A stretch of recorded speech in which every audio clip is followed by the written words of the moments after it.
بسم الله الرحمن الرحيم. الحمد لله رب العالمين، والصلاة والسلام على نبينا محمد وعلى آله وأصحابه أجمعين. رمضان خلاص على الأبواب، وعندنا أدعية وأماني وحاجات كتير نفسنا إنها تتحقق. فيديو النهاردة بإذن الله هقول لكم على طريقة تستخدموها وده تتابعوها بإذن الله في رمضان، والله الذي لا إله غيره. ما هيجي رمضان العام القادم بإذن الله إلا ربنا سبحانه وتعالى محقق لكم كل الأماني اللي انتم بتتمنوها. مش هقول لكم عن تجربة، لا، عن واقع أنا عشته. واقع أنا عشته في استجابة دعوات رمضان. الأمر يا جماعة عجيب، سبحان الله العظيم، وصدق رسولنا الكريم صلى الله عليه وسلم إن للصائم دعوة لا ترد. هجهز ورقة الأماني. إيه هي ورقة الأماني دي؟ هنتكلم عنها في الفيديو النهاردة بإذن الله، وهنعمل ورقة الأماني، هنجهز النوت بتاعتنا وهقول لكم على كل التفاصيل بإذن الله سبحانه وتعالى. كل أحلامكم هتتحقق. عايزة أقول لكم والله 90% من أدعية رمضان السنة اللي فاتت ربنا سبحانه وتعالى قد جعلها حقا. رمضان اللي فات برضه عملت لكم فيديو وقلت لكم إن 90% من أدعية رمضان اللي قبله اتحققت بفضل الله سبحانه وتعالى. واتكلمت معاكم كمان عن أمنيات لأختي، لو تفتكروا الفيديو بتاع العمرة، إن ربنا سبحانه وتعالى برضه بدعوات رمضان خلاها تزور بيت الله الحرام، مع إن الأمر كان مستبعد جدا. طبعا انتوا بتبعتوا لي مسجات كتير جدا على الانستجرام، وبتبعتوا لي على الناس اللي معاها الرقم الخاص وبتسألوني عايزين نحقق الأماني بتاعتنا، احنا مش عارفين نعمل ايه يا أسماء. ربنا سبحانه وتعالى يجعلني سبب في إن كل واحد بيتمنى حاجة تتحقق. اسمعوا كلامي واعملوا الخطة اللي أنا هقول لكم عليها، وبإذن الله هتبشروني. اللهم بلغنا رمضان وجعلنا فيه من المقبولين يا رب العالمين. خلينا الأول نقول ليه إحنا بنقول دعوة الصائم مستجابة بإذن الله سبحانه وتعالى. في حديث صحيح أخرجه البيهقي عن أنس بن مالك رضي الله عنه وأرضاه، إن النبي صلى الله عليه وسلم قال: ثلاث لا ترد دعوة الوالد لولده. يعني الأب لما يدعي لأولاده بالصلاح وراحة البال أو يدعي عليهم، أمر ده خطر جدا جدا، ربنا سبحانه وتعالى بيستجيب الدعاء ودعوته لا ترد. تاني حاجة دعوة الصائم لا ترد. تالت حاجة دعوة المسافر، والشاهد هنا دعوة الصائم.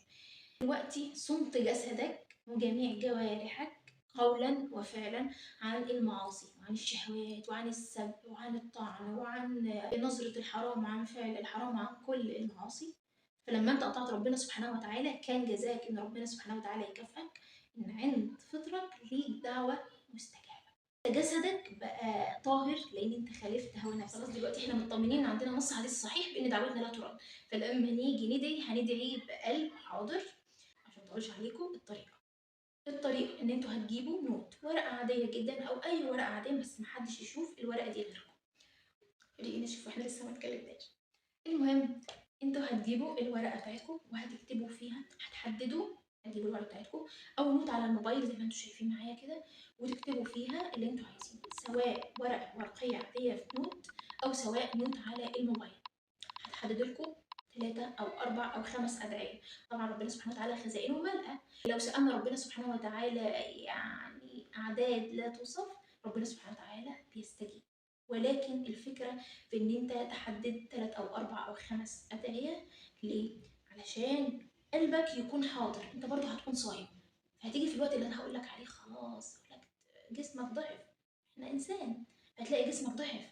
فأنا عايزة الأدعية ما تكونش كتيرة قوي، ممكن مثلا دعاء واحد يشمل جوانب الحياة. وليكن انت نفسك بقى كبنات بقى عايزة يبقى عندك حاجات كتير في دولابك، حاجات كتير حاجاتك الشخصية، حاجات كتير في حياتك، عايزة فون جديد، عايزة، عارفين انتوا الاحتياجات الكتيرة دي كلها. فانت بتقولي يا رب انا عايزة فون، يا رب انا عايزة كذا، يا رب انا عايزة كذا. ممكن تقولي يا رب أسألك أن ترزقني رزقا واسعا حلالا مباركا فيه. لما ربنا سبحانه وتعالى يرزقك بالمال هتجيبي بيه كل اللي انت عايزاه. فكده انت حددتي دعوة واحدة وصدقتي من جوه النية في طلبك من رب العالمين. الفكرة ان احنا عايزين قلبنا يكون حاضر، لان ربنا سبحانه وتعالى لا يستجيب من قلب لاهٍ. ازاي هتروح تقول له يا رب وانت قلبك مش حاضر مستشعر طلبك اللي انت عايزه؟ فنحدد 3 أو 4 5 بالكتير، 5 أدعية انت نفسك فيهم ان هم يتحققوا وهتموت عليهم، وتكتبهم في النوت بتاعتك او على الموبايل. نيجي بقى على الوقت المهم جدا جدا. الحديث بيقول لك الصائم حتى يفطر، يبقى وقت الفطار. هتيجي بقى الوقت بالظبط تدخل مصلاك. مصلاك يعني المكان اللي انت بتتعبد فيه. المغرب يؤذن يقول الله اكبر، اكسر صيامك. تمر، عصير، مَيّة، حسب ما أنت كل واحد حسب ما بيكسر صيامه، وبعدين ترفع إيدك لرب العالمين في الوقت ده، في الوقت ده بالذات اللي هو أنت فيه هزيل، رضيت رب العالمين ووصلت لمرحلة الضعف وإن أنت خلاص مش قادر، ارفع إيدك وعِد بقى 5 أدعية وابدأهم بالأولويات بالنسبة لك، ومن قلب حاضر خاشع يا رب، اسأل الله سبحانه وتعالى، اطلبهم من ربنا سبحانه وتعالى كل يوم في نفس الميعاد وبنفس الطريقة. أقول لكم طبعًا بصفة عامة دعوة الصائم طول اليوم مستجابة، ولكن الوقت ده بالذات لأن الأحاديث وردت في الوقت ده بالذات، ولكن بصفة عامة أنت بتطيع رب العالمين فدعائك مستجاب طول اليوم، لكن وقت الانكسار أنت وصلت لمرحلة إن أنت خلاص همدان، فالوقت ده هو ده الوقت اللي فعلًا ربنا سبحانه وتعالى عارف بيحن عليك، فبيكافئك بقى بإن هو بيستجيب دعواتك. فالوقت ده كل يوم زي ما اتفقنا ادعي بنفس الأدعية وكرر وكرر وكرر. بس عايزة حاجة مهمة جدا، دايما تفتكر المسلمين واختار لك حد في حياتك من المعارف من الأصدقاء من الناس اللي انت بتحبهم من غير أهلك وادعي له دعوة صادقة. طبعا هيكون لينا لستة بالأدعية للناس اللي احنا بنحبها في حياتنا. شوف مين بقى من أصحابنا اللي نفسها في الذرية الصالحة، مين اللي نفسها في الزوج الصالح، مين اللي نفسها في الشفاء، مين اللي نفسها، وهنكتبهم وهندعي لهم كل يوم معانا في قيام الليل ومعانا طول اليوم وهنفتكرهم. لكن احنا بنتكلم على الأدعية الخاصة بتاعتنا اللي هي وقت الإفطار بالظبط ده، ندعي احنا بالأدعية دي، مهمة جدا جدا أدعيتنا دي. بصفة عامة قلنا هندعي لكل الأحباب وهندعي للمسلمين، والأهم هندعي للآخرة، والآخرة خير وأبقى.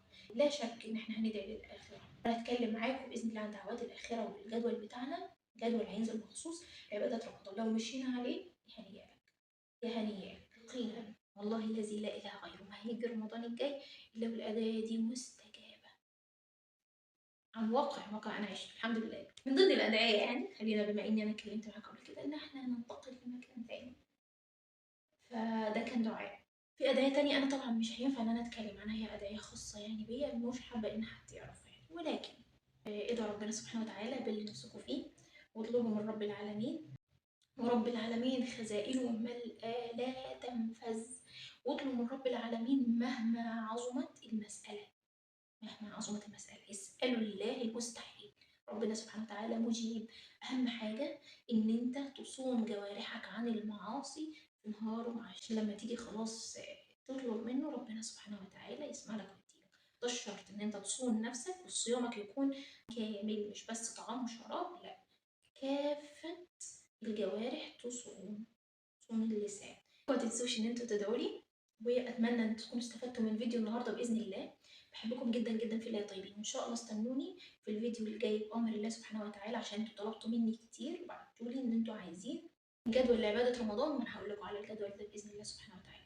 وإن شاء الله كمان هكلمكم إزاي تعرفوا إن ربنا سبحانه وتعالى استجاب لكم رمضان اللي فات وعبادات رمضان اللي فات، عشان تحرصوا رمضان ده ربنا سبحانه وتعالى يجعل ما بين الرمضانين توفيق. بحبكم جدا جدا في الله يا طيبين، وإن شاء الله استنوني في الحلقات الجاية على خير. أشوفكم على خير وفي رعاية الله، ومع السلامة.